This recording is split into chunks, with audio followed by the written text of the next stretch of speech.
Assalamualaikum warahmatullahi wabarakatuh. Salam sejahtera bagi kita semua. Om Swastiastu, Namo Buddhaya, salam kebajikan. Para pemirsa JTV, jumpa lagi dengan saya Matrisha Hernita. Kali ini dalam acara Digital eksklusif yang merupakan bagian dari serial Ibu Kota Negara seri ke-19. Ya, dalam kesempatan kali ini nanti kita akan membahas mengenai titik nol Nusantara. Tanpa memperpanjang waktu lagi, mari kita langsung saja berdiskusi karena di samping saya sudah ada seorang yang luar biasa ini, seperti biasa. Assalamualaikum Prof. Budi. Waalaikumsalam. Ada Profesor Dr. Insinyur Budi Herman MM. Alhamdulillah masih hafal loh ini. Udah lama padahal kita Siap. Sehat Prof.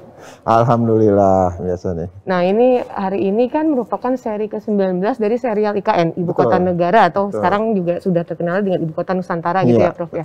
Mungkin bisa bercerita sedikit nih Prof terkait dengan kenapa sih UGTV sampai bikin serial ini. Nah, mau nggak silakan Prof Budi? Ini kan IKN ini kan sebuah agenda nasional yang sangat strategik gitu ya. Dan itu tentu semua pemangku kepentingan punya kepedulian dan tentu Gunadarma sebagai salah satu perguruan tinggi yang sangat concern ya bagaimana menjaga keputusan politik yang akan menentukan masa depan bangsa ya, karena kaitannya IKN ini sungguh luar biasa. Nah, dalam rangka itu maka untuk bukan mengawal sih, tetapi bagaimana kita pun terlibat ya dalam proses pembangunan sesuai dengan peran kita sebagai perguruan tinggi. Tetapi di sisi lain kita pun ingin mengedukasi dan menginformasikan ke masyarakat bagaimana perkembangan pembangunan IKN ini. Nah, dengan media UGTV ini insya Allah bahwa nanti kita secara periodik akan mengupdate bagaimana perkembangan di lapangan gitu. Dan tentu alhamdulillah kita pun sudah berkali-kali ke sana kan Bu Ade ya. Ya, alhamdulillah. Alhamdulillah dapat oleh-oleh lagi. Betul. Dan yang menarik nanti untuk ini kan sudah tak terasa sudah seri 19 nah, ini gitu yang ya. Tanya. Seri 19 lo banyak loh. Saya membagi itu kan 18 seri sebelumnya itu kan periode 1. Batch 1 sekarang ada gitu ya. periode 2 gitu ya. Nah, kita coba memperkaya periode 2 serial IKN ini dengan liputan khusus. Jadi juga bisa memberikan gambaran ya, Betul. Tidak hanya sekedar kita ngomong ini segala macam, apalah maksudnya, bukan ngomong ya, artinya memberikan pendapat, memberikan insight pengetahuan. Betul. Tapi tidak disertai dengan gambar gitu ya, artinya Betul. kan mungkin bisa lebih menarik ya kalau ada gambar ya Prof ya. Dan juga nanti kita akan undang pakar, narasumber ataupun pemangku kepentingan yang tahu persis itu kondisi di lapangan gitu. Kalau hari ini Wah, ini luar biasa nih. Karena kan temanya adalah titik nol Nusantara. Ini titik nol ini jadi sesuatu yang kalau anak sekarang bilang happening. Iya, betul. Nah, jadi magnet. Apalagi titik nol ini. Betul, jadi pusat perhatian nasional bahkan internasional ya. Saya menganggap titik nol ini seolah-olah menjadi magnet gitu ya. Atau kalau saya kan dari ekonomi itu kan seolah-olah kan jadi semacam titik gravitasi bagaimana ada pertumbuhan baru ya. Sehingga nanti salah satu pertimbangan kenapa ada ibu kota baru kan salah satunya adalah untuk keadilan ekonomi gitu kan, bagaimana ketimpangan demografi yang Jawa sentris dan seterusnya, itu kan salah satu pertimbangan gitu nah. Sehingga kenapa akhirnya ya kita coba ke titik nol ini.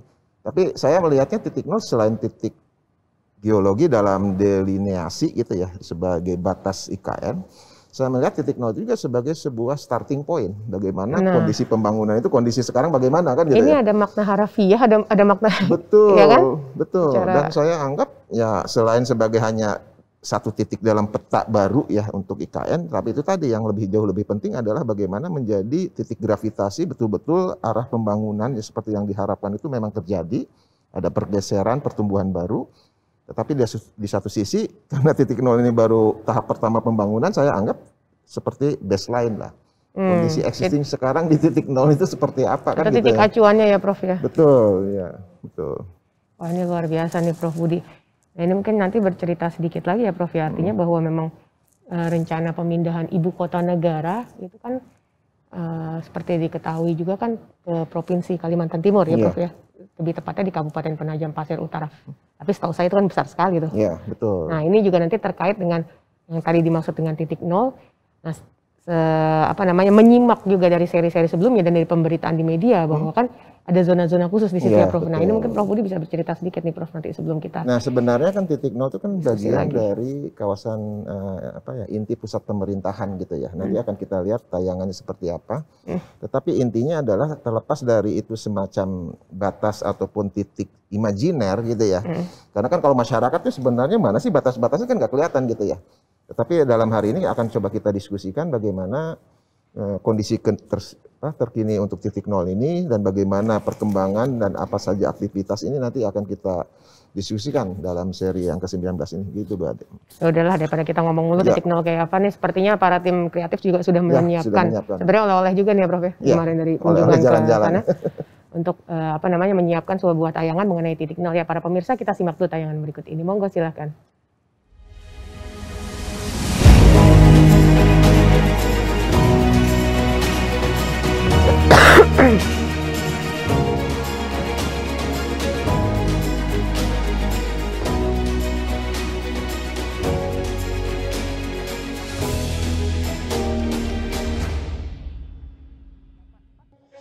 Ibu kota negara mempunyai fungsi sentral menjadi simbol identitas nasional untuk menunjukkan jati diri bangsa dan negara dan gambaran masa depan bangsa Indonesia.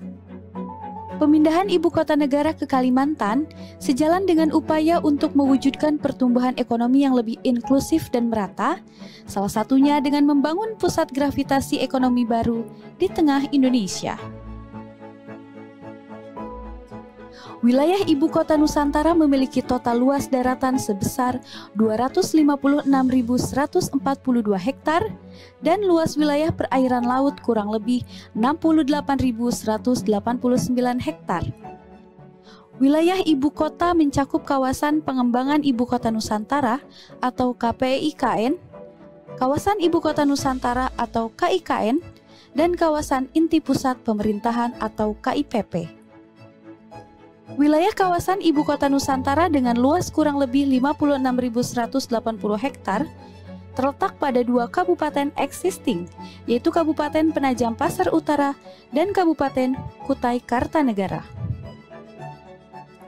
Kawasan inti pusat pemerintahan atau KIPP sebagai kawasan prioritas untuk pusat pemerintahan terletak pada sisi selatan KIKN dengan luas kurang lebih 6.671 hektar yang terletak di Kecamatan Sepaku, Kabupaten Penajam Pasar Utara, Provinsi Kalimantan Timur.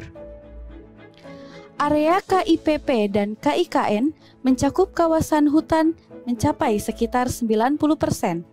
Namun, kawasan hutan di Ibu Kota Nusantara tidak semuanya berwujud hutan. Titik nol saat ini menjadi pusat perhatian Indonesia, bahkan dunia.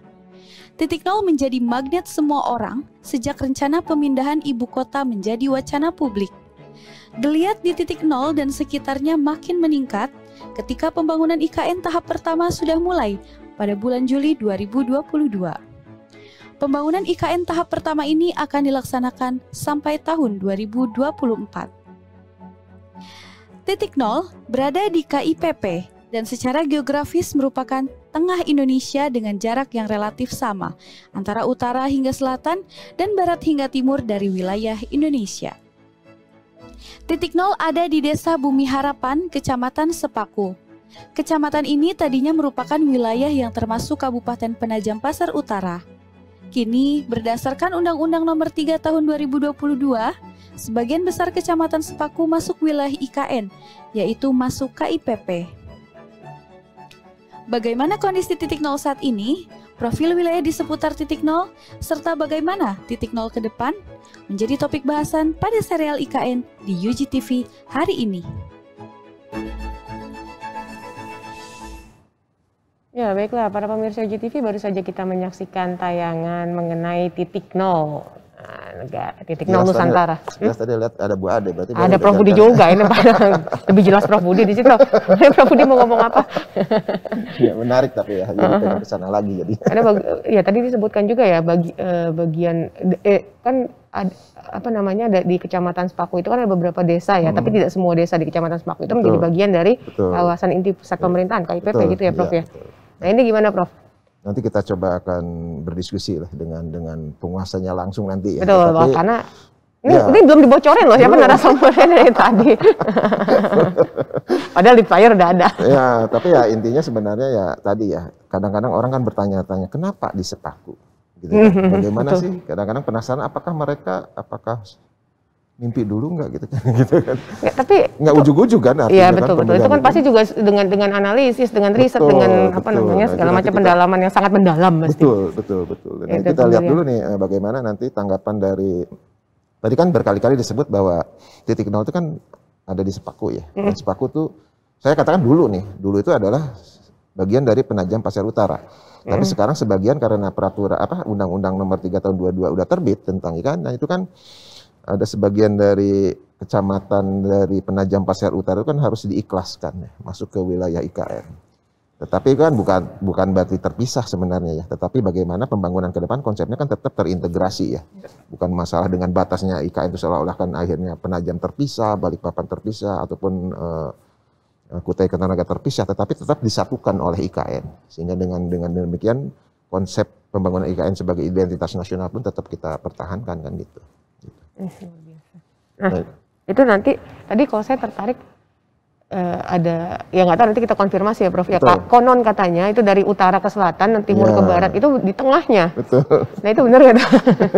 Nanti kita ngobrol-ngobrol ya. Mungkin nanti ada tayangan lagi ya untuk yang kaitannya bagaimana tanggapan dari Pemdanya sendiri ya, dari yang tadi Prof sampaikan kan ya kan nggak ujuk-ujuk lah ini, tapi masalahnya di masyarakat sekitar ataupun malah pemerintah di daerah atau lebih tepatnya di Kecamatan Sepaku ya. Betul. Atau di Kabupaten Penajam Pasir Utara inilah. Mungkin ada perjuangan sebelumnya atau inisiatif sebelumnya sehingga akhirnya terpilih kan gitu ya. Ya sepertinya juga sudah disiapkan satu tayangan ya. Jadi para pemirsa kita saksikan dulu tayangan berikut ini. Assalamualaikum warahmatullahi wabarakatuh. Salam sejahtera untuk pemirsa UGTV yang mudah-mudahan selalu dalam perlindungan Allah Subhanahu wa Ta'ala. Bicara tentang rencana Pak Presiden untuk memindahkan ibu kota Nusantara tentu sangat disambut dengan antusias dan penuh semangat oleh warga Penajam Pasir Utara. Ya tentunya juga warga Kalimantan Timur secara umum ya, karena kami melihat bahwa pemindahan ibu kota negara ini tentu berkah bagi Kabupaten Penajam Pasir Utara. Karena dulu ya pernah elit di Provinsi Kalimantan Timur ini yang dipimpin langsung oleh Bapak Gubernur bersama dengan para bupati Kaltim waktu itu, karena ingin juga merasakan perimbangan kemajuan pembangunan di segala sektor, sehingga kami pandang perlu ada perjuangan ya Pak Gubernur dan katakanlah hampir seluruh elit di Kalimantan Timur pada waktu itu merasa bahwa perlu ada gerakan untuk meminta kebijakan pemerintah pusat agar Provinsi Kalimantan Timur ini juga merasakan kemajuan yang minimal ya, dapat mengikuti kemajuan yang ada di Pulau Jawa secara khusus dan mungkin di luar Pulau Jawa yang memang sudah maju. Kami waktu itu mengajukan untuk mendapatkan otonomi khusus, tapi ternyata pemerintah pusat pun tidak merestuinya. Kemudian kami tidak berhenti sampai di situ. Kami mencoba perjuangan yang lebih moderat dengan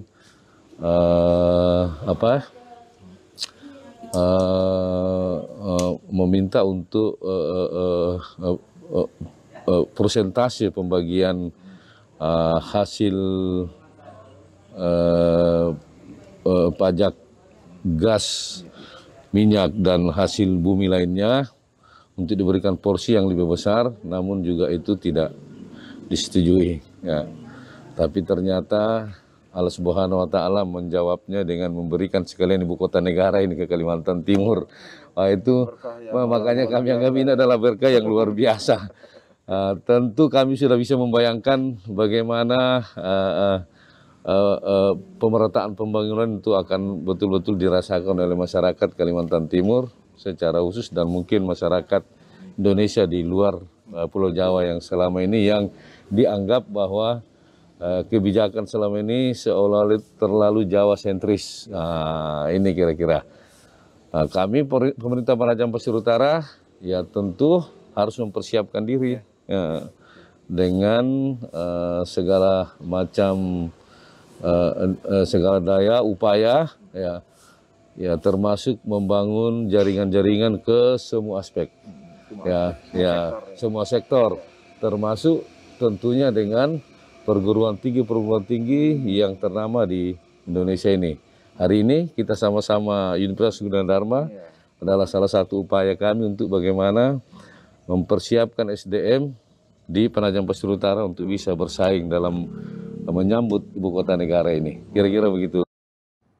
Ya, baiklah para pemirsa JTV, baru saja kita menyaksikan tayangan mengenai sebenarnya apa Prof, kayak semacam cerita ya, sharing dari Bapak PLT Bupati Pak Insinyur Haji Hamdan Pongrewa, Bupati Penajam Pasir Utara, terkait dengan ya itu apa sih kenapa bisa ini ya? Kan memang sebelumnya ada perjuangan tadi, ada tahapan-tahapan, ada keinginan-keinginan yang belum jadi otonomi gitu khusus segala macam ya Prof ya. Ada pembagian tadi ya, dari di sana kan terkenal juga dengan kayak minyak gitu ya, ada porsi pembagian pendapatan gitu ya. Tapi kan niatnya baik ya, niatnya baik.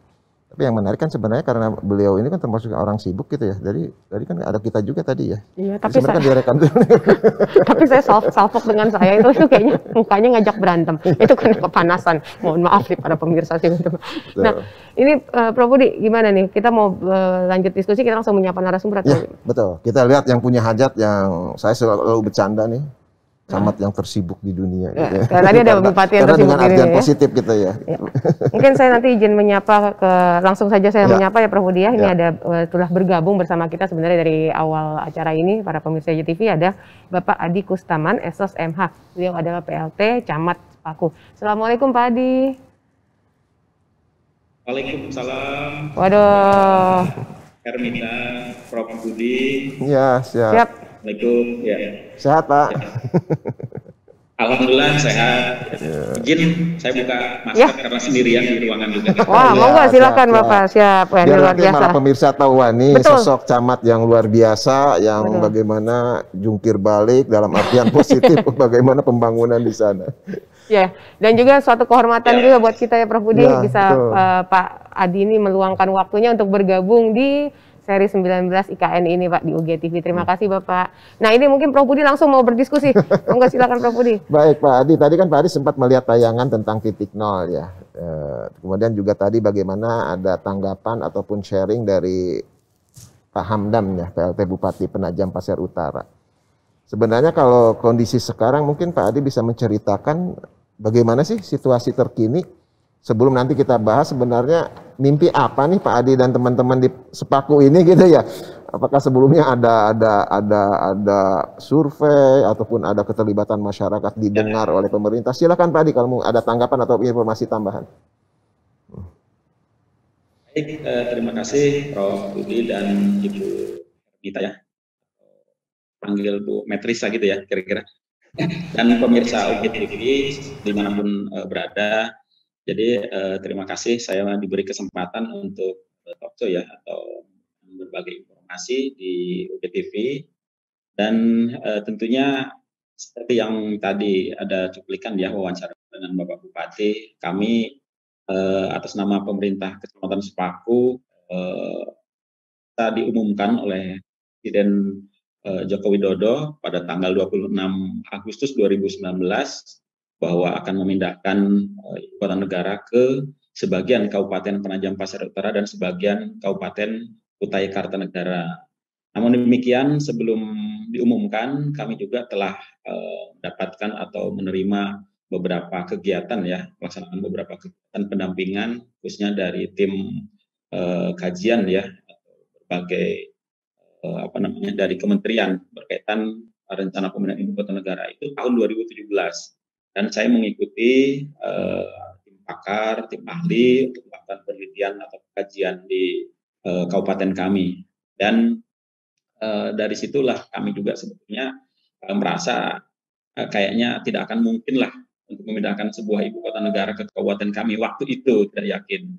Tapi pasca berlangsungnya proses tahapan pemindahan ibu kota negara, termasuk pengesahan Undang-Undang 3 2022 tentang Ibu Kota Negara tanggal 15 Februari 2022 kami makin yakin dan juga pada tanggal 14 Maret 2022 atau 1 bulan setelah Undang-Undang 3 2022 disahkan, Bapak Presiden beserta jajaran kementerian terkait melaksanakan kegiatan penyatuan tanah dan air di titik nol dan sekaligus melaksanakan camping 1 malam. Nah, disinilah makin yakin kami sebagai unsur pemerintah kecamatan dan masyarakat bahwa pemindahan ibu kota negara sendiri akan nyata hadir di Kecamatan Sepaku. Nah, tentunya ini sesuatu yang menarik seperti Prof. disampaikan tadi bahwa saat ini titik nol sesuai tema seri ke-19 ini ya terkait titik nol. Jadi jadi rujukan dari semua kunjungan ya atau dari semua mata terfokus dan membius semua masyarakat se-Nusantara, se-Indonesia. Saya udah beberapa kali menerima tamu, mendampingi, menyambut dari berbagai Nusantara ya, dari Sabang, Merauke, alhamdulillah saya sudah pernah mendampingi kunjungan-kunjungan dari baik dari tamu Kementerian Lembaga Negara sampai para pejabat daerah. Nah, perlu diketahui bahwa titik nol ini sekarang sudah walaupun tidak ditetapkan sebagai objek wisata, tapi sudah menjadi magnet tersendiri sesuai Prof. Budi sampaikan tadi. Nah, kita awali kemarin dibuka untuk umum itu pada libur Hari Raya Idul Fitri. Jadi hari raya itu kita buka 3 hari, kita coba buka ya ke masyarakat umum untuk bisa melihat langsung, menyaksikan di mana rencana negara akan memindahkan ibu kota negara atau peradaban baru gitu ya kira-kira. Nah, 1 harinya dalam kunjungan tersebut itu 3.000 sampai 5.000 pengunjung. Nah, artinya luar biasa sekali. Nah, sampai hari ini masih tetap kita buka untuk umum, cuman di hari libur, hari Sabtu, Minggu, dan hari libur nasional. Itu pun masih tingkat kunjungannya masih sangat tinggi sekali, 2.000 sampai 3.000 pengunjung. Seperti itu kira-kira Prof. Gambaran sedikit terkait titik nol. Jadi artinya walaupun sebenarnya bukan destinasi wisata, tetapi kan ini kan historis gitu ya. Orang ingin nih akan dibangun segera ya. Mungkin kita harus mampir dulu kan gitu ya Pak Adi ya. Bagaimana nanti ada ada Istana Presiden di mana, DPR di mana, MPR di mana. Kan itu kan menjadi daya tarik gitu ya. Nah, ini sungguh luar biasa Bu Ade ya. Nanti kita ingin lihat juga ya. Artinya bagaimana sih yang KIPP itu sebenarnya pembagian-pembagiannya itu dari mana ya. Tadi kan ada baru hutan semua ya. Betul, masuk ke sana ya walaupun sudah luar biasa loh perkembangannya Prof. Betul, iya. Dan juga ini terkait dengan apa yang disampaikan bahwa per Juli ya kalau nggak salah itu mulai dilakukan ini ya. Tahap pertama pembangunannya. Yang secara masif. Sampai tahun 2024 ya. Yaudah. Mungkin nanti kita bahas di segmen berikutnya ya Prof. Budi izin dan juga Pak Adi, saya izin saya akan meng-closing untuk segmen ini. Nanti kita akan kembali berdiskusi di segmen berikutnya. Dan juga para pemirsa UTV jangan kemana-mana, diskusi ini menjadi semakin menarik. Kita akan kembali setelah jeda berikut ini. Monggo silahkan.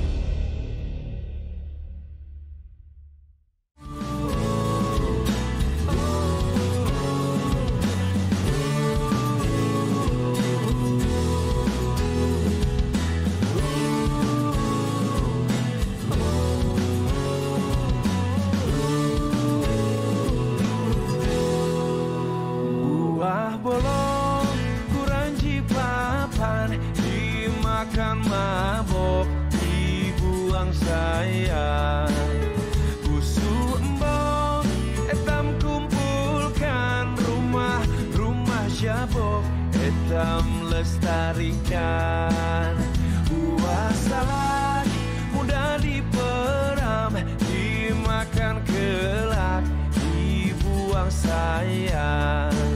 Sepupu dan sanak etam kumpulkan untuk menyambut wisatawan.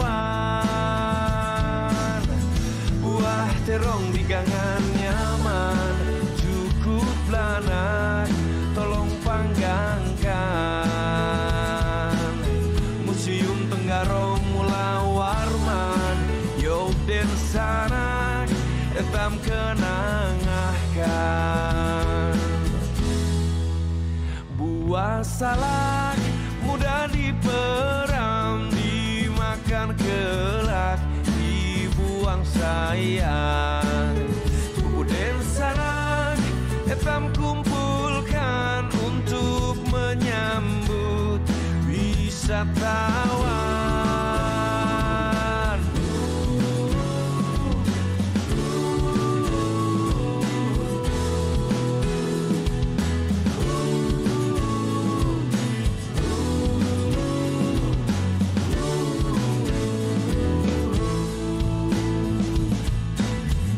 Buah terong di gangan nyaman, cukup lanak, tolong panggangkan. Museum Tenggarong mula warman, yog den sanak, etam kenangahkan. Buah salak mudah diperam, dimakan kelak, dibuang sayang. Sepupu dan sanak etam kumpulkan untuk menyambut wisatawan. Sepupu dan sanak etam kumpulkan untuk menyambut wisatawan.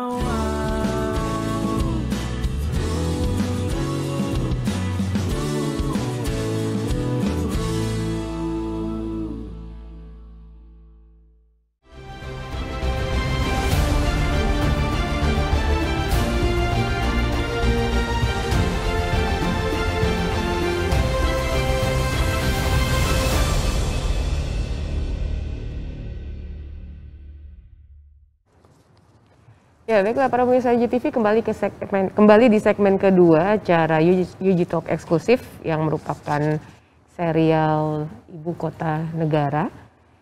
Dan ini merupakan seri ke-19, kita membahas mengenai titik nol Nusantara. Masih bersama saya Matrisya Hermita, dan juga di studio ini sudah ada Profesor Dr. Insinyur Budi Herman MM sebagai narasumber, tapi kadang-kadang susah minta jadi co-host ini. Loh, harus multitasking. Iya, apa-apa lah. Ya. Dan juga ada narasumber yang masih bergabung ya Prof ya, saudara di platform aplikasi Zoom Meeting ini jauh-jauh dari Kecamatan Sepaku. Ini ada Bapak Adi Mustaman, Esos MH, yang beliau merupakan PLT Camat Sepaku. Yang camat paling sibuk sekarang menurut Pak Budi. Betul ya? Iya dong. Nah, Prof, gimana Prof? Tadi kita hold di segmen 1 ini terkait dengan udah Ibu Kota Negara, tapi mungkin secara titik nol ya sebenarnya, apa itu titik nol, batasannya kenapa, dan juga bisa jadi titik nol. Nah, ini di segmen kedua kita membahas tentang apa? Kita coba lebih dalam ke profil ya, dari geografi, bentang alam, kemudian masyarakatnya gitu ya. Sama buah dolok juga nggak tadi? Tadi buah bolok itu ya. Nah, ini kan salah satu buah endemik sana. Ini nggak tahu, saya nggak pernah nemu loh. Pak Adi kenal buah bolok nggak Pak Adi? Enggak, Prof. Kan? Padahal saya tadi mau nanya loh, Pak. Ya, jadi sebenarnya itu kan lagu tradisional ya, dari Kalimantan Timur ya. Dan itu adalah salah satu pohon endemik ataupun buah endemik sana ya. Dan ini sangat relevan juga dengan bagaimana nanti bentang alam dan vegetasi di titik nol itu kan lebih dominan dengan hutan tanaman industri yang nanti akan ditransformasikan menjadi lebih heterogen, ada pohon-pohon endemik. Dan tadi sebenarnya kalau lihat lagu daerah nanti jadi pusat perhatian dari wisatawan ya. Ini memang seolah-olah kan lagu ini sudah mencerminkan ke depannya seperti apa ya Kalimantan Timur. Ini visioner ya. Iya, visioner ya. Ada terong lagi di mana, disuruh dipanggang, enak di beladok. Tapi menarik, nanti kita kemarin kan sudah jalan-jalan ke sana ya, Bu Ade ya, dan itu sungguh luar biasa ya, karena luar biasa sekali, Prof. Titik nol itu kan bukan hanya titik nol saja ya, karena sekelilingnya itu kan betul bahwa Indonesia itu indah gitu ya, Indonesia itu sangat heterogen dengan berbagai keragaman dari aspek sosial budayanya, alamnya gitu kan, dan berbagai hal, sehingga nanti ketika kenapa dalam putaran kedua ini kita coba lengkapi dengan liputan khusus, ya, tentu juga dengan harapan bahwa kita akan terus melihat perkembangan. Ini perkiraannya tiap bulan berubah ya. Berarti kita tiap bulan harus ke sana kan? Saya sudah bisa membaca arah. Mungkin sudah ada tayangan juga bagaimana perjalanan kita ya. Ke Tadi kan nol. mungkin sekilas ya tentang titik nolnya. Nah sekarang mungkin di sekitarnya ataupun menuju ke titik nolnya ada apa bagaimana aja kayak gitu Prof ya. ya. Kan mungkin kebayangnya kan memang di Kalimantan Timur, Penajam Pasir Utara. Itu gimana sih cara mencapai tempat itu ya, terutama di titik nolnya tersebut. Kita seharian kalau tidak salah dari pagi sampai malam ya. Ya itu ada beberapa itu kan transportasi juga ya, ada beberapa akses berhenti syuting gitu kan. Itu kan sampai malamnya kan gara-gara UGTV mau bikin liputan, setiap meter berhenti. Tapi nggak apa-apa karena nanti liputan itu yang akan kita berikan ke para pemirsa IGTV ya Prof. Betul, ya, untuk karena melakukan banyak sekali edukasi spot-spot publik. menarik gitu kan ya, selama kita ke sana ya. Termasuk ketemu itu banyak apa namanya orang hutan saya sebut yang oren. Baik, ya para pemirsa UTV ini tim kreatif juga sudah menyediakan satu tayangan lagi masih mengenai titik nol juga, mungkin reportasenya, tapi nggak tahu, kita simak dulu aja. Monggo silahkan. Iya.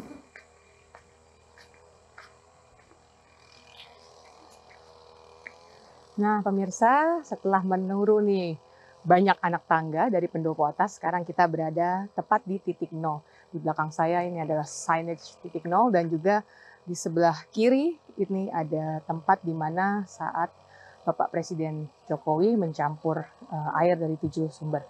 Mungkin sedikit perbedaan dari kunjungan kami sebelumnya pada bulan April, bahwa pada bulan Juli tahun 2022 ini sudah dimulai pembangunan besar-besaran yang memang direncanakan untuk mendukung penggunaan IKN atau mulai digunakannya IKN pada 17 Agustus tahun 2024. Matricia Hermita melaporkan dari Balikpapan.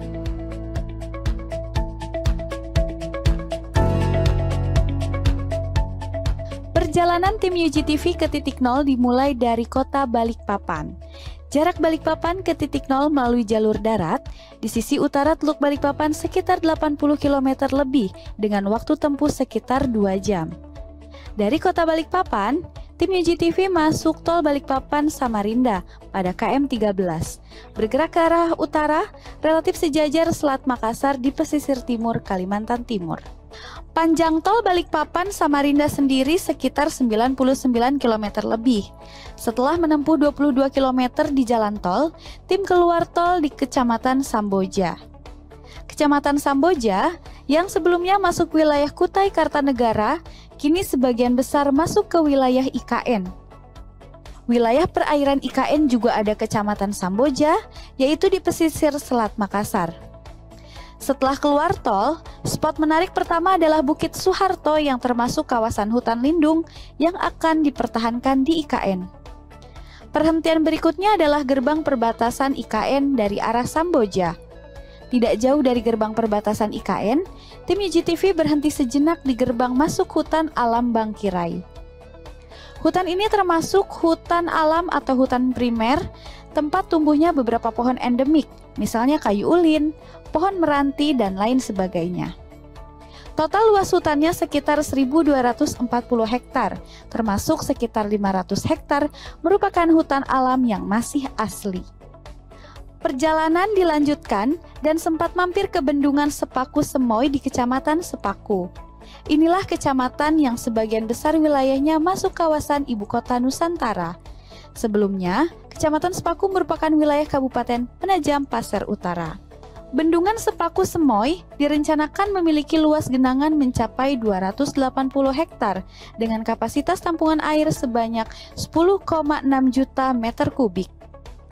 Bendungan Sepaku Semoy ini diharapkan dapat menyediakan air baku dengan kapasitas 2.500 liter per detik, sebagian besar untuk mendukung IKN. Perjalanan dilanjutkan kembali menuju titik nol dengan waktu tempuh sekitar setengah jam dari Bendungan Sepaku Semoy. Penanda titik nol terlihat sederhana dengan posisi di area cekungan atau seperti lembah kecil. Tim UGTV berjalan dari pelataran atas menuruni anak tangga. Terlihat ada area koleksi tanaman langka di Indonesia yang relatif baru ditanam. Penanaman dilakukan pada prosesi penanaman pohon khas dari 34 provinsi oleh Presiden Joko Widodo pada tanggal 14 Maret 2022. Titik nol dikelilingi oleh hutan tanaman industri dengan mayoritas pohonnya adalah eukaliptus. Dalam rencana induk IKN, hutan di seputar titik nol yang tadinya monokultur atau homogen secara bertahap akan dikonversi menjadi hutan dengan beragam tanaman endemik. Ini selaras dengan konsep kota di IKN, yaitu Forest City yang akan bersanding dengan konsep Spong City dan Smart City. Setelah istirahat di guest house atau rumah dinas Bupati Penajam Pasir Utara, tim UGTV berkunjung ke kantor Kecamatan Sepaku. Kami berdialog dengan camat dan 3 kepala kelurahan atau desa, yaitu Kelurahan Pamaluaan, Desa Bumi Harapan, dan Desa Bukit Raya. Titik nol sendiri terletak di Desa Bumi Harapan. Perjalanan dilanjutkan dari titik nol menuju pesisir selatan dari Teluk Balikpapan, tepatnya menuju wilayah Kabupaten Penajam Pasir Utara. Jarak dari titik nol ke kantor Pemda Penajam Pasir Utara sekitar 52 km dengan waktu tempuh kurang dari 2 jam. Tim UGTV dibagi menjadi 2 tim untuk mengunjungi 2 lokasi di Kabupaten Penajam Pasir Utara. Tim pertama, Jembatan Bentang Pendek yang melanjutkan bentang panjang dari Jembatan Pulau Balang yang menghubungkan Balikpapan ke Penajam Pasir Utara. Lokasi kedua adalah wilayah Giri Mukti yang masuk ke Kecamatan Penajam. Kunjungan seharian penuh ke titik nol diakhiri dengan kembali ke kota Balikpapan. Tim menyeberangi Teluk Balikpapan dengan naik kapal feri dari pelabuhan PT ASDP Indonesia Ferry. Setelah 1 jam mengarungi Teluk Balikpapan, kami berlabuh di pelabuhan Karingau di kota Balikpapan. Penyeberangan dari Penajam Pasir Utara ke Balikpapan juga bisa ditempuh dengan speedboat atau perahu motor dari pelabuhan perahu di sebelah pelabuhan feri ke pelabuhan Semayang di kota Balikpapan. Waktu tempuhnya lebih cepat, yaitu sekitar 15 menit saja. Kunjungan ke titik nol dan seputarnya berakhir di malam hari. Salam Nusantara, UGTV melaporkan dari titik nol.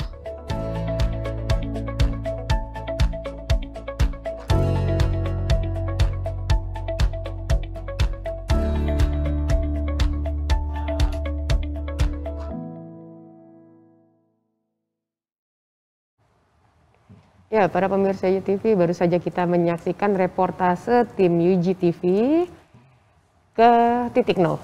Gitu Prof Budi, kenapa ketawa-tawa? Capek juga ternyata ya, dari mulai berangkat jam 7 sampai...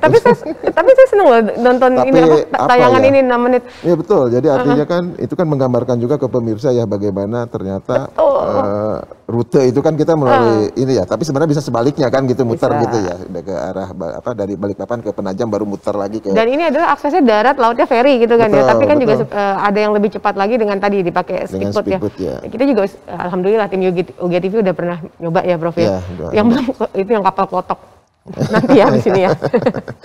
Betul. Nah, gimana Prof?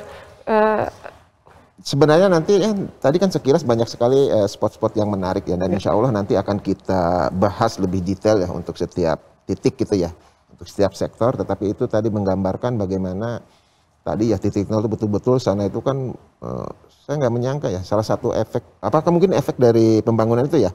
Pertama di Balikpapan sendiri itu kan kok macet juga gitu ya, gitu. Karena banyak juga apa yang mungkin yang survei atau yang seperti kita juga. Kemudian yang luar biasa ketika kita mau kembali ke Balikpapan melalui ferry itu 24 jam, dan itu loading untuk mobil itu kan cepat sekali gitu ya. Jadi artinya kan yang pulang dari titik nol untuk balik ke Balikpapan, karena bagaimanapun mungkin hotelnya mungkin sementara yang cukup padat ya lalu lintas gitu. Namanya gitu ya? Traffic ferry-nya ya Prof. Betul ya. Nah, ini sangat menarik gitu ya. Dan itu tentunya salah satu tadi ya berkah, karena kan artinya ekonomi kan bergerak gitu ya. Ya kulinernya, ya penginapannya, dan itu tentunya Sepaku pun pasti akan bersiap-siap gitu ya. Ini belum jadi, gimana nanti kalau udah jadi. Betul. Luar biasa loh. Saya jadi melihat tadi benar-benar ya, saya kembali lagi ke tayangan tadi ya Prof ya. Ya saya sendiri yang ada di sana juga nggak ngeh segitu loh. Kebanyakan tidur kan ngobrol. Maksudnya nggak terlalu nggak, tapi oh ya ternyata jalannya ya memang cukup ya lumayan ya, tapi banyak sekali hal-hal yang menarik yang didapat. Tapi ya kembali ke yang tadi di segmen 1 ya, kenapa kok kita ada serial IKN ya? Karena kita dengan liputan khusus kita banyak oleh-oleh ya, karena kan nanti ada dokumenter, ada program serial IKN, ada program jelajah Nusantara. Nah ini juga sekali lagi kan untuk mengedukasi masyarakat juga ya. Nah yang kayak gini-gini kan, Betul. yang akhirnya tahu kan nih, bisa oh gini saja. loh menuju sana. Nah ini kan sengaja kita teknik Kemas. reportasi seperti itu. Nanti ketika kita ulang dengan rute yang sama, nanti Berapa ada waktu yang perubahan berbeda, gitu kan. deltanya Nah, kelihatan. apa saja yang berubah waktunya, betul, apakah lebih cepat. Nah ini sebenarnya harapan kita adalah setiap periode kita coba ulangi ya, tetapi dalam artian untuk melihat progres gitu ya. Dan di situ nanti mungkin masyarakat akan Per berapa bulan Prof siap? Langsung per berapa bulan saya siap? Tergantung izin Pak Adi nanti. Iya, ya di sana juga ya mungkin kalau disandingkan dengan yang kita reportase bulan April itu juga deltanya juga sudah terlihat ya Prof ya. Terutama mobilitas tadi ya, Ya. ya orang, ya barang itu luar biasa meningkat. Ada stasiun pengisian listrik lagi Ya. saya ingat di atas tuh. Pesan tiket juga kan sulit kan. Kita pernah ada yang akhirnya kita turun di Samarinda, tapi walaupun oke. tetap Samarinda kan gerbang utama juga ya selain karena kan terintegrasi konsep kotanya ya, Nanti. Samarinda, Balikpapan dan Nusantara. Jadi artinya ya memang itulah. Artinya yang salah satu tujuan IKN kan salah satunya adalah penggerak ekonomi masa depan kan itu ya. Ya. Ini terasa juga belum membangun saja sudah seperti ini gitu kan. Dan itu alhamdulillah mudah-mudahan kedepannya akan terus meningkat lagi. Ya, nanti kita tanya pendapat dari Pak Camat ya, Prof ya terkait hal ini. Tapi sepertinya nih tim kreatif juga sudah menyediakan tayangan lagi. Jadi mungkin kita simak dulu aja satu tayangan ini. Saya nggak tahu nih tentang apa tayangannya. Ya para pemirsa IJTV, kita simak dulu tayangan berikut ini sebelum nanti kita berdiskusi lagi. Monggo silakan. Ya, jadi memang nantinya Penajam Pasir Utara ini akan tetap menjadi provinsi Kalimantan Timur. Ya, kami secara administratif akan menjadi daerah interland dari ibu kota negara ini.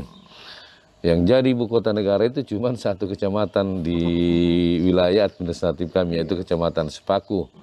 Namun di kawasan yang menjadi kawasan inti ada di 3 desa ya, 3 desa dan kelurahan, yaitu Kelurahan Pemaluan, Bumi Harapan dan Bukit Raya. Ya. Kondisi masyarakat di sana ya tentu secara umum mereka menerima dengan sangat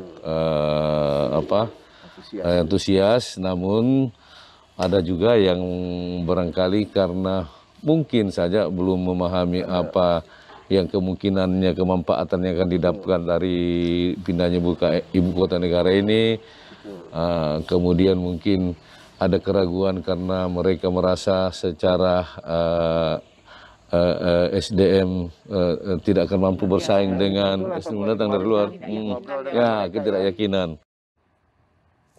Ya, para pemirsa IJTV baru saja kita menyaksikan tayangan ini. Jadi Pak Bupati memberikan tanggapan ya Prof. Ya, apa sih sebenarnya sharing juga ya terkait dengan respon masyarakat kah? Mungkin kalau misalnya terkait dengan adanya pemindahan ibu kota. Ya memang Bener mungkin nanti mungkin ada kekhawatiran. Oh itu pastilah. Betul. Ya, namanya ada kan masa hal baru ya. Hal baru. Tapi ya kelihatannya ya Pak Bupati juga udah ikhlas ya, sebagiannya diambil di KN. Ya. Tapi dalam artian positif gitu ya, dalam artian positif karena pasti ya, karena PPU Balikpapan Samarinda itu kan dianggap mitra utama dari IKN gitu. Ya. Sehingga pengembangan kedepannya tetap terintegrasi gitu ya. Sehingga jangan sampai ya artinya seolah-olah kan ada disparitas lagi gitu lah. Ya. Seolah IKN aja ini tetapi sekelilingnya jadi seperti ya megapolitan nantinya terintegrasi gitu. Dan itu memang masuk dalam rencana induk yang nanti ada 5 tahapan pembangunannya kan gitu. Dan nanti kita lihat nih ke konfirmasi ke Pak Adi. Tadi kan disebutkan Sepaku terambil diantaranya adalah Pemaluan, Bumi Harapan dan Bukit Raya kan gitu ya. Sebenarnya kita malah tertarik seperti apa sih profil demografi di sana, masyarakatnya atau sebenarnya mungkin nanti kita langsung saja ngobrol-ngobrol aja dengan Pak Adi. Pak Adi gimana Pak Adi? Tetap ini gimana tadi menyimak ya apa yang disampaikan. Mohon maaf tadi ada perjalanan kita nih tadi betul nggak rutenya itu apakah secepat itu nggak gitu tapi ya betul-betul menarik. Nah ini kaitannya dengan Sepaku Pak Adi. Kira-kira mungkin Pak Adi bisa menceritakan profil demografi sehingga nanti pemirsa UJTV tahu persis kondisi existing sekarang termasuk bagaimana masyarakatnya. Silakan Pak Adi. Baik, terima kasih Prof. Jadi Kecamatan Sepaku ini luasnya 1.172.000 km persegi, artinya 2 kali lipat dengan DKI Jakarta, satu kecamatan kami. Cuman kecamatan kami ini jumlah penduduknya hanya 12.000 kepala keluarga dan 37.000 jiwa, sementara DKI Jakarta kan 12 juta jiwa ya. Nah, artinya jauh sekali perbandingannya. Secara kewilayahan kami sangat luas 2 kali lipatnya DKI Jakarta. Dan untuk ibu kota yang baru di 256.000 hektar, 4 kali lipatnya DKI Jakarta. Sebetulnya existing di lapangannya untuk kawasan inti pusat pemerintahan atau yang dikenal dengan KIPP itu berada di 1 kelurahan dan 1 desa, yaitu Kelurahan Pemaluan dan Desa Bumi Harapan. Namun demikian, Bukit Raya yang tertuang di dalam Undang-Undang 3 2022 itu hanya bersampingan atau beririsan, tidak masuk di dalam delinasi KIPP itu sendiri. Nah,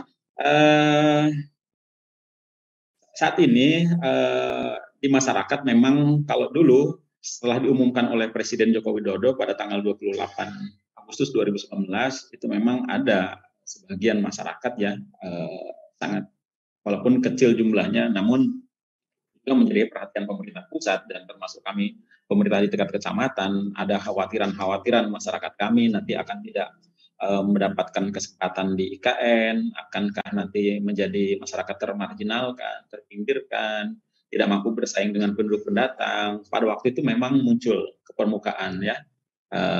Namun setelah Undang-Undang 3 2022, terus ada 1 PP, 4 Perpres, 1 keputusan Menteri Sekretaris Negara.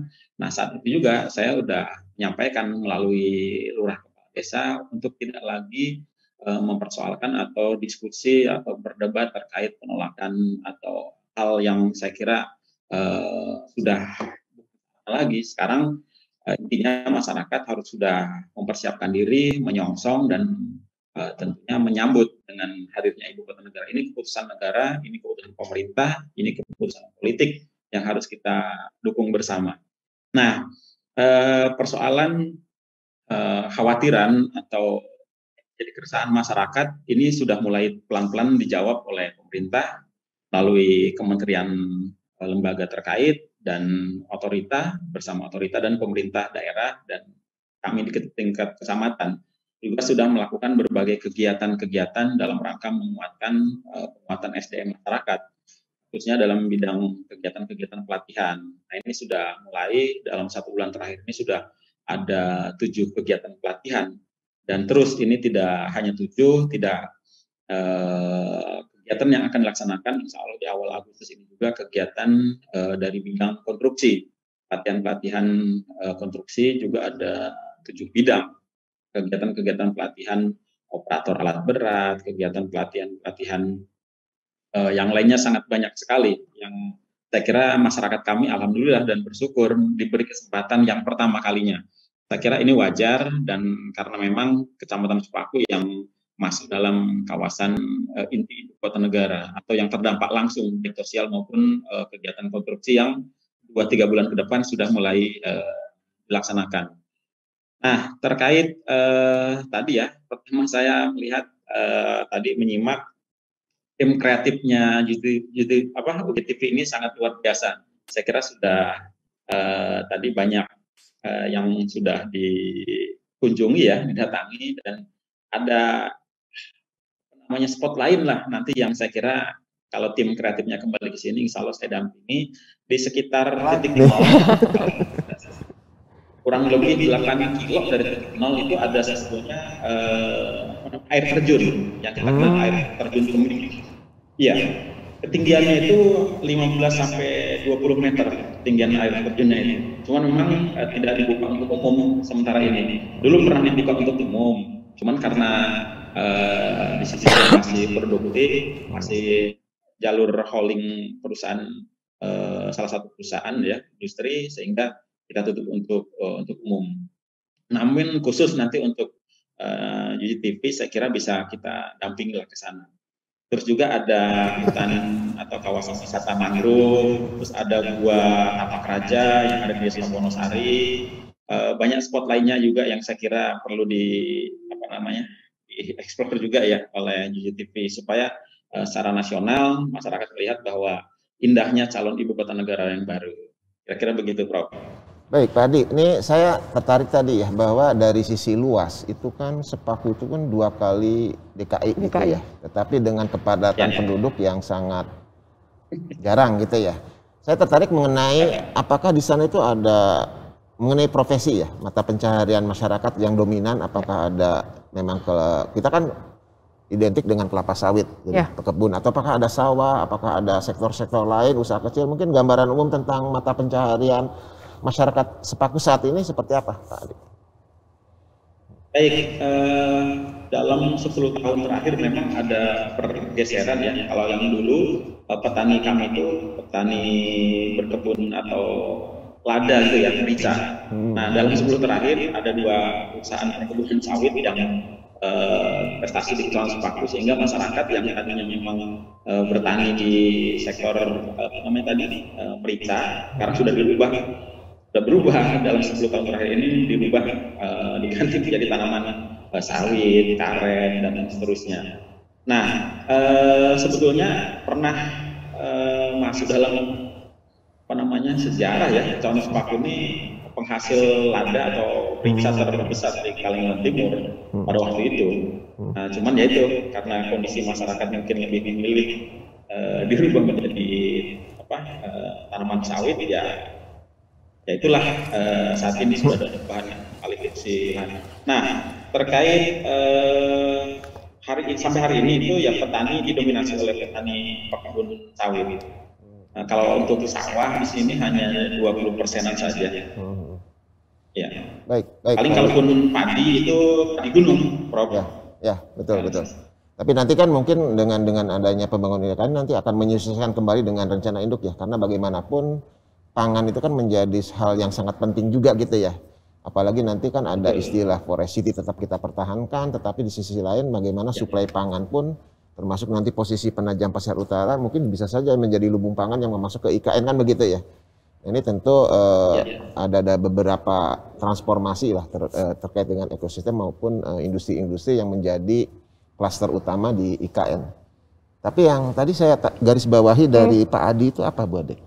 Itu ada spot yang belum dikunjungi JJTV gitu. Itu maksudnya undangan atau apa ya dari Pak Adi gitu? Saya ikut. Enggak, tapi artinya itu luar biasa. Ada tadi air terjun, ada. Nah, ini pertanyaan saya berapa hari itu ya, Prof, untuk bisa menyelesaikan semua. Jadi kita harus memperpanjang dan extend. Dan ada titik tertinggi ya dari nah, itu kita kemarin juga belum sempat ya, Prof, ya di IKN itu. Wah, ini sangat menarik Mbak ya. Ini undangan yang secara implisit itu disampaikan Pak Adi untuk JJTV kata Gunadarma ya. Tapi secara eksplisit kita jawab iya. Baik, terima kasih Pak Adi juga ada Prof Budi nih. Sepertinya kita harus kita hold dulu nih diskusinya. Nanti kita akan lanjut lagi di segmen ketiga. Izin juga dan para pemirsa JTV masih ada 1 segmen lagi. Jangan kemana-mana. Kita akan kembali setelah jeda berikut ini. Monggo silakan.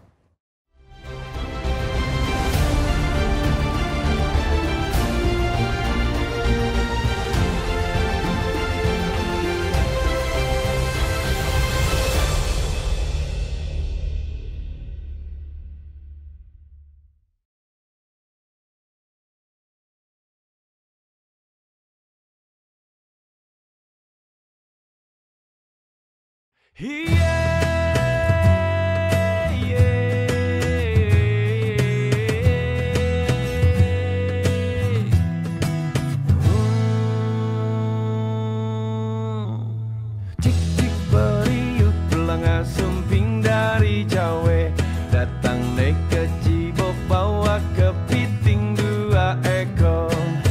Cik-cik beriuk belanga sumping dari Jawa, datang naik ke Cibok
sampai ke Tawedolok di Pancung Raja Tunggal.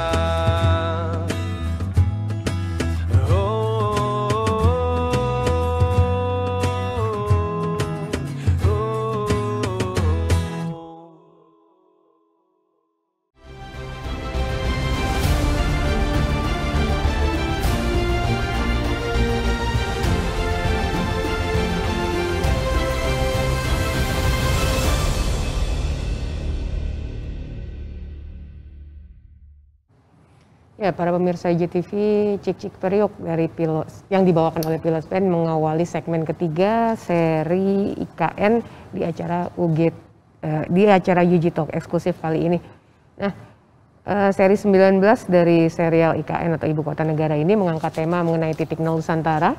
Masih bersama saya Matrisya Hermita dan juga ada Profesor Dr. Insinyur Budi Herman MM dan juga ada Bapak Adi Kustaman SOS MH yang merupakan PLT Camat Sepaku gitu Prof Budi. Ya. Nah ini segmen terakhir dibuka oleh pilot Cik-Cik Periuk. Itu kan kalau nggak salah akulturasi ya? Ya betul, jadi artinya kadang-kadang... Ada kepiting lagi seneng maksudnya. Saya tadi kan lagu pertama itu kan menunjukkan buah bolok itu kan tanaman endemik yang juga memang nanti akan dipertahankan. Local wisdom ya? Betul, tetapi lagu yang kedua ini juga dari Kalimantan Barat kalau tidak salah ya daerah Samas juga ada pesan moral yang sangat kuat juga dan terkait dengan pembangunan IKN ya, bagaimana menjadi simbol identitas nasional gitu ya. Nah ini tadi kan ada istilah pendatang dari Jawa akhirnya berakulturasi dengan Kalimantan gitu ya, sehingga nanti ada keberagaman tetapi ada kebersamaan dalam wadah NKRI. Ini kan sangat menarik. Nah ini struktur sosial di Sepaku pun ataupun di di Ibu Kota Nusantara pun memang salah satu pertimbangan kan gitu Bu Ade. Ya. Mereka itu toleran gitu ya dengan penuh kebersamaan, juga sangat welcome terhadap pendatang walaupun nanti ya struktur masyarakat pun akhirnya melebur. Nah itu kan menjadi salah satu faktor pertimbangan juga kalau yang kita simak dari kajian-kajian sebelumnya lah, selain masalah geologinya yang katanya yang memang tidak rentan terhadap gempa dan seterusnya. Nah, tapi sebelum nanti kita ada tayangan-tayangan mungkin nanti akan kita coba ke Pak Adi dulu ya nih mengenai terkait dengan lagu tadi Pak Ade ya, mengenai struktur masyarakat di sana itu Pak Adi gimana sebelum nanti kita ada dua tayangan lagi Pak Adi. Baik, Prof dan Bu Metrisa ya, memang benar tadi saya lupa menyampaikan bahwa kajian yang dilakukan oleh tim pakar ya atau konsultan 2017 itu kami mengikuti dan mendampingi. Jadi salah satu mungkin kami meyakini bahwa kenapa kecamatan kami ini ditunjuk pada akhirnya sebagai calon ibu kota negara yang baru, karena memang harus saya nyampaikan ya dalam segmen ini bahwa Kecamatan Sepaku, saya terus terang memang bukan kelahiran di Kecamatan Sepaku, tapi sudah 29 tahun di Kecamatan Sepaku. Dan saya SD di sini, SMP di sini, SMA di sini, kuliah juga masih di wilayah Kalimantan Timur. Saya tidak pernah merasakan atau tidak pernah adanya persoalan-persoalan sosial ya, konflik-konflik arah itu tidak pernah ada. Jadi di sini Kecamatan Sepaku ini semua suku ada, semua agama ada, lengkap di sini. Indonesia ini ada Kecamatan kami Sepaku, dan tidak pernah sekalipun kami ada persoalan-persoalan yang melibatkan antara suku atau seterusnya. Termasuk dari sisi kegempaan ya, atau bencana, kami tidak pernah merasakan adanya getaran, goyangan dan seterusnya pokoknya selama 29 tahun saya di sini.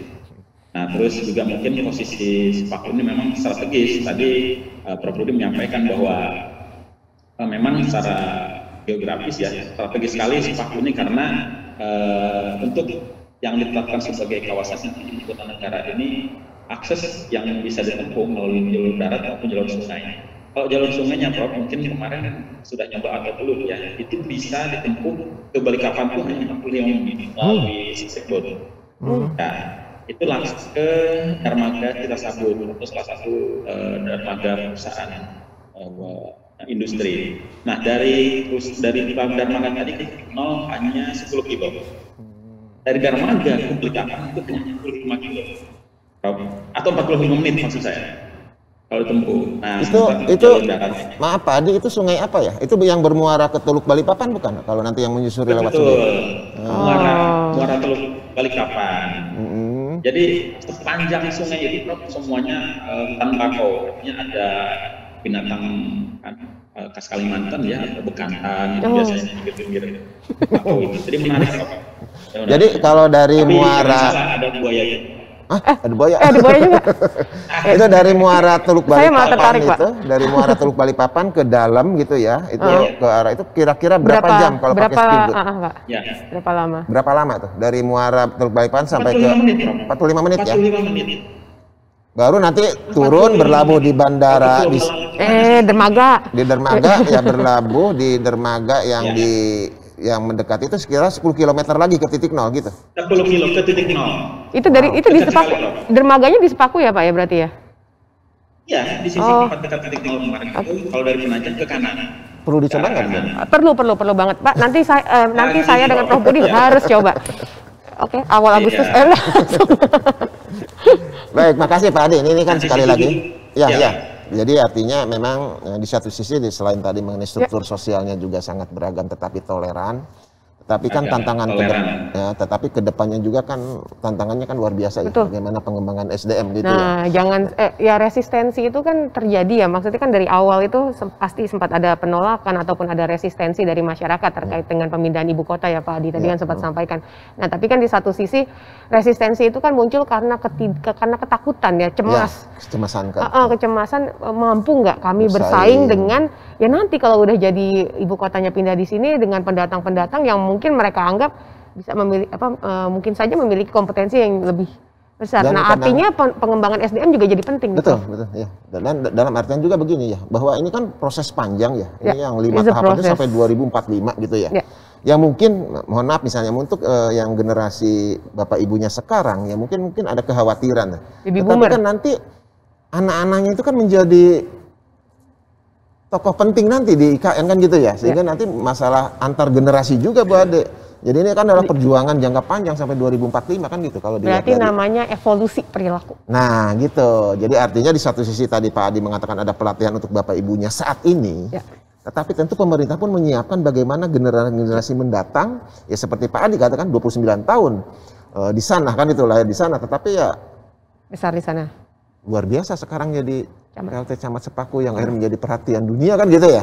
Nah ini kan seperti itu, jadi artinya ini tantangan yang antar generasi juga ke depannya supaya menjadi lebih baik. Nah bagaimana tantangan itu tentu rencananya mungkin Pak Bupati juga mungkin ya pasti ya, saya yakin pemerintah pasti sudah memikirkan hal tersebut ya. Artinya kan memang ini semua sektor ya terlibat ya, nggak cuma sekedar mindahin secara administratif aja dan infrastruktur atau pembangunan, tapi kan manusia juga yang menjadi titik sentris utama dalam negara itu juga menjadi perhatian. Nah, tapi ini kita confirm dulu aja melalui tayangan ini sudah disiapkan juga ini mungkin testimoni dari Pak Bupati ataupun pendapat ataupun insight dari Pak Bupati. Jadi monggo disaksikan dulu, silakan. Jadi kita memang terkait dengan SDM ini kita mempunyai strategi jangka pendek, jangka menengah dan panjang tentunya. Jangka pendeknya kita lagi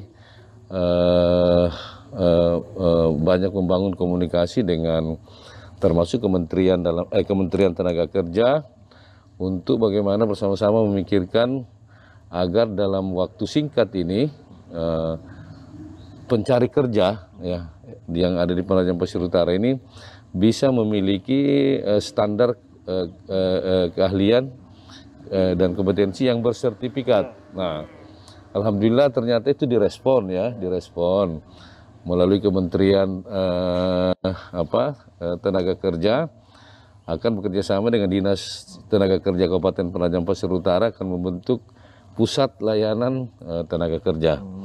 Nanti di situ akan dihimpun,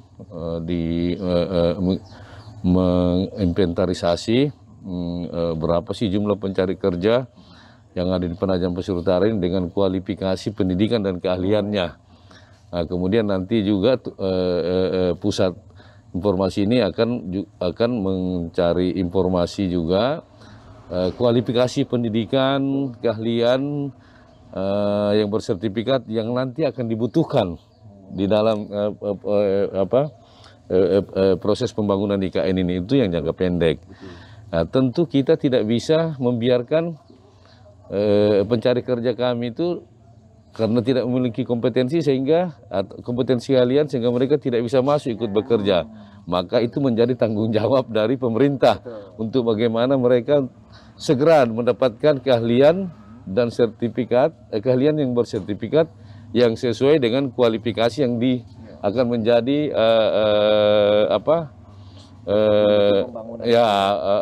yang mempunyai peluang-peluang untuk bekerja di proses pembangunan ini. Ya baiklah para pemirsa YTV, baru saja kita mendengarkan insight ya, pun sharing dari Pak Bupati mengenai pengembangan SDM, strateginya jangka pendek, jangka menengah, jangka panjang. Dan itu tadi kita perlu energi yang luar biasa. Bagaimana antar generasi pun kita siapkan sehingga tahun 2045 itu visi IKN kan kota dunia untuk semua kan gitu ya. Mulai 3 pilar tujuan gitu ya. Nah ini sebagai identitas nasional kita pertahankan sebagai kota berkelanjutan dengan ekosistem alamnya yang luar biasa. Dan yang ketiga ya tadi penggerak ekonomi masa depan. Nah, tentu SDM menjadi kunci. Dan saya sebagai yang memiliki latar belakang di bidang keorangan ya, SDM, ini kayaknya peluang yang bisa ya dan pragmatis aja ya Prof ya, melihat apa yang sudah pernah dikerjakan di Gunadarma dengan kompetensi ataupun kapabilitas kita, kapasitasnya kayaknya menarik kalau kita bisa ikut ambil bagian di sini, terutama dalam pengembangan SDM. Nah, terutama untuk generasi-generasi yang masih kecil-kecil nanti ke depannya akan ini ya, termasuk yang bonus demografi dan sesudahnya, untuk membuat cakap digital lah minimal. Ya, betul. Jadi artinya kan sekarang kan semuanya serba digital ya. Dan konsep IKN pun salah satunya kan memang smart city. Ya, jadi artinya tadi kan Pak Bupati bicara berita, tapi yang jauh lebih menantang itu adalah bagaimana menyiapkan masyarakatnya supaya cakap digital kan gitu ya. Karena bagaimanapun proses edukasi dan pendidikan itu menjadi hal yang penting. Dan kenapa Gunadarma pun tadi ya bukan masalah jalan-jalan sebenarnya, tapi ada sebuah gerakan, ada sebuah misi khusus bagaimana Gunadarma pun ingin berkontribusi di sana kan gitu ya. Dengan sesuai dengan peran kita sebagai perguruan tinggi. Sebenarnya kan di situ ya. Minimal ya. Kalau tadi jalan-jalan bonus aja gitu ya. Iya sih. Tapi kalau tadi ditawarin ada rute baru, oh itu. Jadi makin ini lagi. Ya gimana lagi kan ya kan kita harus coba. Ya. Tapi ini menarik ya Prof ya. Artinya banyak sekali sih peluang-peluang yang mungkin kalau kita mau kan pada prinsipnya kan apa yang kita punya akan lebih baik dan sangat baik kalau itu bisa dimanfaatkan untuk orang lain. Dan kan, sepertinya kita punya peluang di sini. Ya, karena kan ada sisi pengabdian masyarakat kita juga. Ya, Tridharma pengabdian masyarakat pasti berdasarkan hasil penelitian. Oh, kok dilalah penelitiannya banyak yang terkait. Nah, itu dia. Insya Allah nanti kita dengan Pak Adi pun ya kalau beliau berkenan dan ada luang waktu ya kita pun akan membuat rencana-rencana aksi yang lebih real gitu ya. Karena kalau pembangunan infrastruktur sendiri saya rasa saya tidak I have no doubt ya, artinya pemerintah pasti sudah memikirkan itu. Bahkan salah satu provider aja yang susah banget keluar Jakarta gitu ya, dapat sinyalnya penuh Prof. Iyalah, jadi smart city bukan provider yang memang blesek-blesek ya, itu kan memang udah ada gitu. Tapi ini yang cuma di Jakarta doang jagonya, dapat penuh. Jadi artinya kan menjadi tadi magnet semua pihak ya. Jadi artinya kan dengan konsep yang smart city kan pasti infrastruktur fisik jalan dan teknologi pun ya harus disiapkan dari sekarang kan. Termasuk SDM. Yang nanti akan mengambil peran di saatnya. Baik. Nah, ini gimana Prof? Apa kita tadi Pak kan Camat atau? Saya penasaran SDM ya. Tadi kan dalam reportase kita kan kita sempat berkunjung ke kantor camatnya. Nah, ya ketemu Pak Adi sebenarnya ya. Kita sudah bertemu secara luring ya. Tadi ada lurah, ada kepala banyak desa. itu. Mereka itu sebenarnya gimana sih gitu kan? Tanggapannya ataupun harapannya gitu ya. Nah, ini sebenarnya menarik, nanti apakah klop nggak dengan apa yang nanti strategi dari pemerintah melalui Pak Bupati ataupun nanti akan ditanggapi oleh Pak Adi gitu ya. Nanti kita lihat bagaimana tanggapan dari aparat kelurahan ataupun bahkan ibu lurah ya, kalau nggak salah kita ada bu lurah. Ada bu lurah, ada Pak Kades, banyak ada beberapa ini saya sampai harus mengingat kalau artinya banyak ya. Tapi ya udah kita saksikan dulu aja mungkin ya testimoninya dari para aparatur daerah di Kecamatan Sepaku. Para pemirsa JTV, ada satu tayangan lagi nih yang sudah disiapkan oleh tim kreatif kami, hasil oleh-oleh juga kemarin dari tim UGTV yang berkunjung ke Kecamatan Sepaku. Jadi kita saksikan untuk nanti kita diskusikan setelahnya. Monggo silahkan. Kelurahan Pemaluan itu kami ada 6 RT, hanya 6 RT.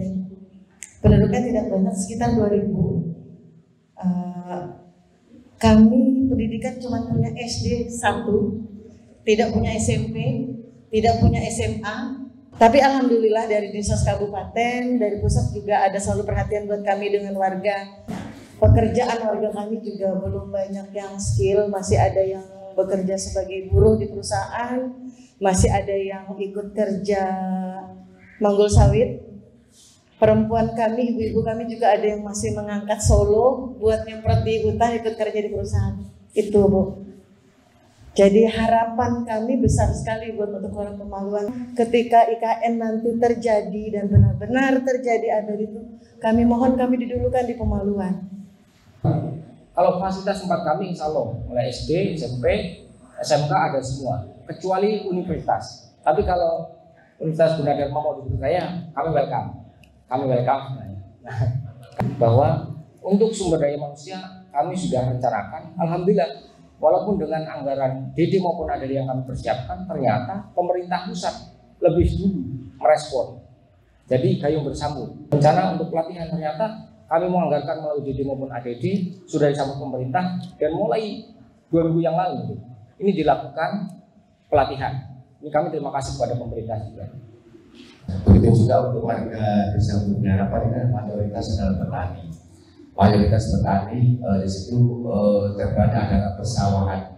Jadi termasuk bagian daripada pengembang untuk tanah desa Bumi Harapan adalah bagian daripada itu. Tapi dengan adanya wacana IKN ini perlu kita ketahui bersama bahwa SDM kita memang masih minim, dan syukur alhamdulillah dengan adanya diskusi mengenai Universitas Gunadarma ini sangat membantu kita untuk mengejar pendidikan yang ada di desa Bumi Harapan. Ya baik, para pemirsa IGTV, ini merupakan tayangan terakhir di seri EKN 19 kali ini untuk di program Yuji Talk eksklusif. Nah Prof Budi, tadi testimoni dari aparat daerah ya, aparat desa. Tapi sebelum nanti kita tanggapi ya, nanti yang lebih relevan menanggapi kan Pak Adi ya. Tapi kita itu kan patut bersyukur ya, Bu Ade ya, bisa ketemu dengan, kita ini kan, mereka itu kan pelaku-pelaku sejarah ya. Bagaimana IKN mulai dibangun. Ya kan gitu, Pak Adi gitu kan, Pak Kades, Pak Bupati kan gitu ya. Dan kita Bu Lurah, ini kan pelaku-pelaku yang peletak dasar lah.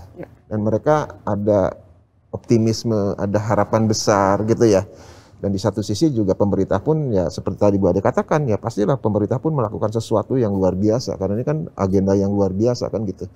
Jadi menariknya tadi tanggapan itu kembali ke kunci SDM ya. Profil saat ini tadi ya, perguruan tinggi relatif belum ada gitu kan. Apalagi tadi ya mohon maaf misalnya untuk yang ibu-ibu juga masih ada yang apa istilah itu suluh ya, memangku suluh dan sebagainya.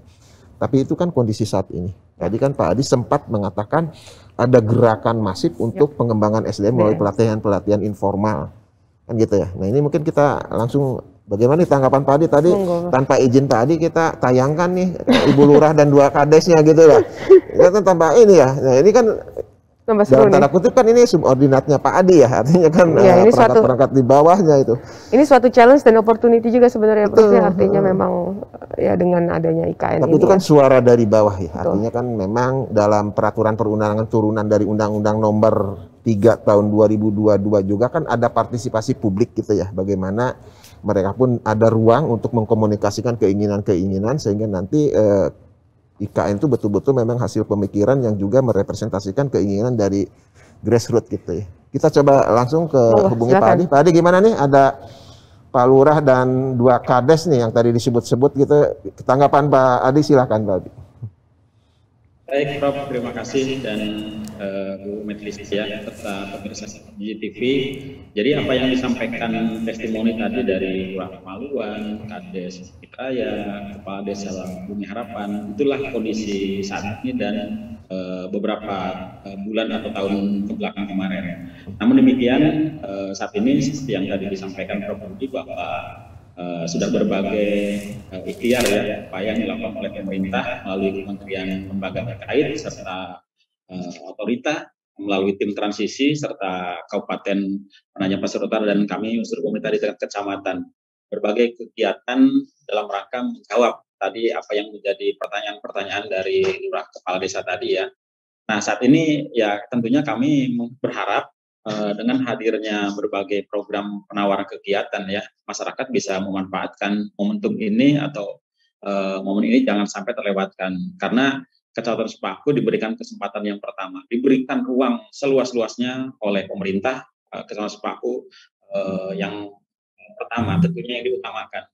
Nah, namun demikian tidak cukup hanya sampai di pelatihan, tidak cukup hanya diberikan sertifikat pelatihan, tidak cukup hanya diberikan sertifikasi kompetensi.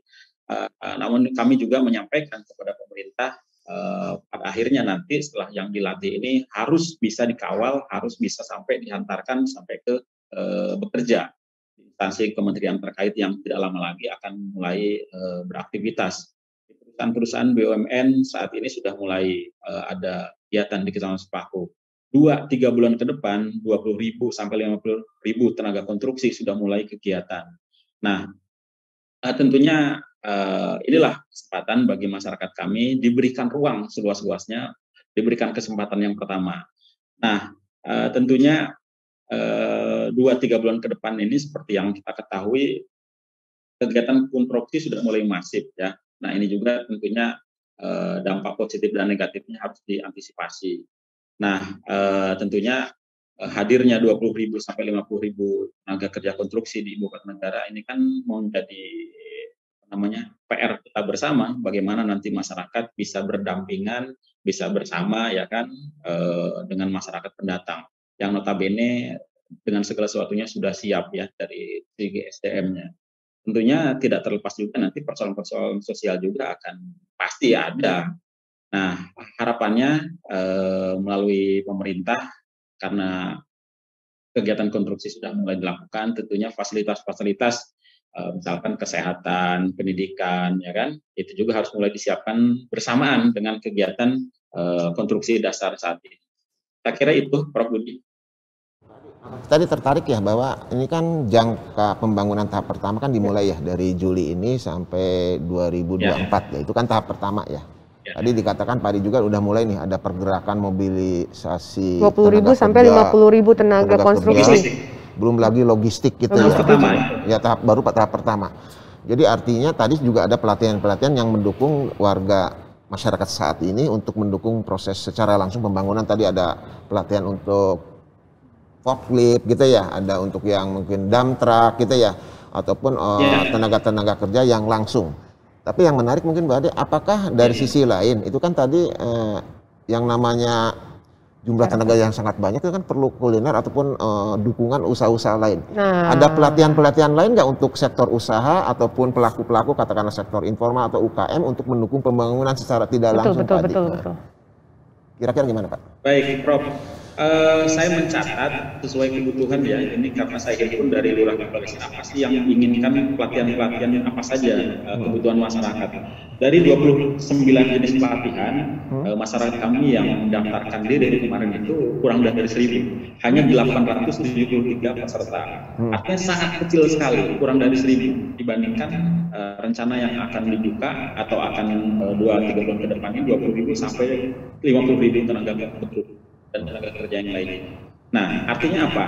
Tidak usah khawatir, masyarakat kami ini kan jumlah pencari kerjanya usia produktif itu hanya kecil sekali. Setiap tahunnya dari data di Dinas Tenaga Kerja Kabupaten itu hanya 400 orang saja, Prof, yang mencari kerja gitu ya dalam usia produktif.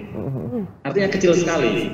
Nah, setiap beberapa kali pertemuan ya diskusi, kami selalu menyampaikan artinya jumlah penduduk Sepaku ini khususnya yang pencari kerja kan hanya sedikit sekali, dan kami meminta kesempatan untuk diberikan ada semacam khususan lah ya dari yang dalam setiap rekrutmen tenaga kerja, baik itu mungkin di aparatur sipil negara, TNI, Polri, termasuk di badan usaha milik negara yang rencana tidak lama lagi akan melakukan kegiatan di Kecamatan Sepaku. Hanya saya menyampaikan hanya minta 5% saja. Ya, diberi kesempatan 5%, itu pun kalau yang persen dari 100.000, karena proyek pemerintah ini kan sampai 2045 ini sekitar 150.000 sampai 200.000 tenaga kerja atau orang yang pindah ke Kecamatan Sepaku. Nah, kalau 5%-nya dari tenaga kerja 100.000 aja udah berapa itu? Artinya kami sulit sekali mencari masyarakat Sepaku, kalaupun memang disetujui 5% itu tadi. Ya. Nah, jadi artinya ya memang saat ini Sepaku itu masyarakat sudah punya mata pencaharian. Sendiri. Tadi yang masih belum itu yang katakan mencari itu kan hanya 400 gitu ya Pak Adi ya. 800. Jadi artinya mungkin nanti Pak Adi fokus ke yang 400, tetapi ketika ada ya untuk tahap pertama pastilah ada pendatang ya untuk semua keahlian kan gitu ya. Ya itu insya Allah nanti efek ke perekonomian juga nanti kan akan berkembang kan gitu ya, sehingga yang mata pencaharian sekarang sudah berjalan bisa akan makin meningkat, atau mungkin ada prinsip ekonomi ya, mencari mata pencaharian yang insya Allah juga akan memberikan jaminan terhadap masa depan dengan keberadaan IKN kan gitu ya. Dan ini menarik, jadi artinya dari sisi dalam tanda kutip dalam konsep ekonomi penganggurannya kan 400 tadi yang Pak Adi katakan, tapi ya mungkin Pak Adi sudah punya rencana nih yang 400 itu mau katakan ikut pelatihan-pelatihan tadi gitu ya, sehingga nanti ya alhamdulillah mungkin nanti 100% penduduk masyarakat Sepaku itu bekerja kan gitu. Gitu Mbak Ade. Betul, Prof. Jadi 400 yang tercatat dalam di dinas tenaga kerja kabupaten, 400 itu didominasi oleh tenaga pencari kerja mendaftarkan di kepolisian, di TNI, perusahaan-perusahaan.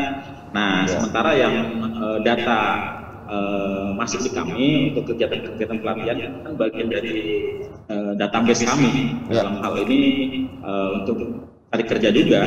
Nah, jadi dari 29 jenis pelatihan tadi ada 873 pun sampai pelatihan-pelatihan yang kami anggap sangat ya sederhana ya, atau sangat kecil. Misalkan saya sampaikan kepada masyarakat, misalkan pelatihan kalau memang betul-betul serius ya kan digeluti, misalkan pelatihan mencukur ya kan, saya bilang siapa yang nanti mencukur kepalanya iya betul sampai 50.000, coba 2 bulan saya saja itu pasti potong rambut ya, seperti yang lainnya juga 20.000, siapa yang mencukur rambutnya mereka, hal yang kecil pun itu saya sampaikan. Misalkan siapa yang mau ngesol sepatunya 20.000 tenaga kerja produksi, sampai hal kecil pun saya sampaikan.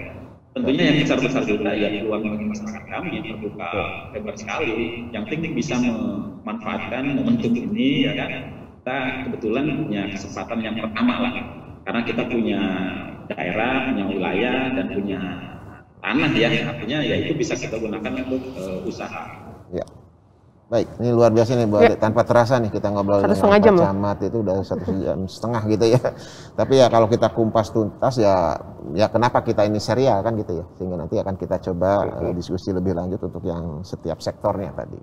Ya. Nah ini ya saya tadi justru malah kepikiran itu benar ya Prof ya, kalau misalnya ada 20 sampai 50 ribu pekerja konstruksi datang dan mereka harus stay di sana ya, artinya kan memang kebutuhan dasar ya, sandang pangan papan kan tetap harus terpenuhi ya, tapi kan sustainability-nya itu. Makanya tadi ada pelatihan cilok ya. saya memang selalu nyari cilok kuliner, Pak kerjanya. Pasti dukungan sektor kuliner pun luar biasa pasti, gitu ya untuk kebutuhan makanan para pekerja. Ya tapi nanti kita akan bahas lagi deh Prof ya, peluang-peluang mungkin terkait dengan UKM gitu ya, UMKM juga yang mungkin nanti bisa menjadi salah satu sektor yang mendorong perekonomian di IKN terutama di titik nol. Baik, jadi tapi demikian juga hari ini sepertinya FD-nya udah ngangkat-ngangkat suruh closing. Jadi terima kasih Prof Budi dan juga terima kasih Pak Adi, Bapak PLT Camat Sepaku atas kesediaan waktunya berkenan memberikan sharing macam-macam luar biasa dan juga ide untuk datang lagi dengan rute yang baru. Itu saya garis bawahi di pertemuan hari ini. Tolong Prof Budi. Baik, terima kasih Pak Adi, sehat selalu dan juga para pemirsa IGTV, Prof Budi terima kasih, dan para pemirsa IGTV tetap untuk selalu menyaksikan tayangan serial IKN ini karena terus kita akan berdiskusi setiap Senin pagi pukul 8.30 sampai pukul 10. Baik, saya Matricia Hermita mewakili seluruh narasumber dan juga segenap kru produksi UG Talk eksklusif kali ini. Mohon undur diri dan pamit. Tetap patuhi protokol kesehatan, COVID masih ada, bener itu. Tetap gunakan masker dan juga 3M. Billahi taufiq wal hidayah. Wassalamualaikum warahmatullahi wabarakatuh.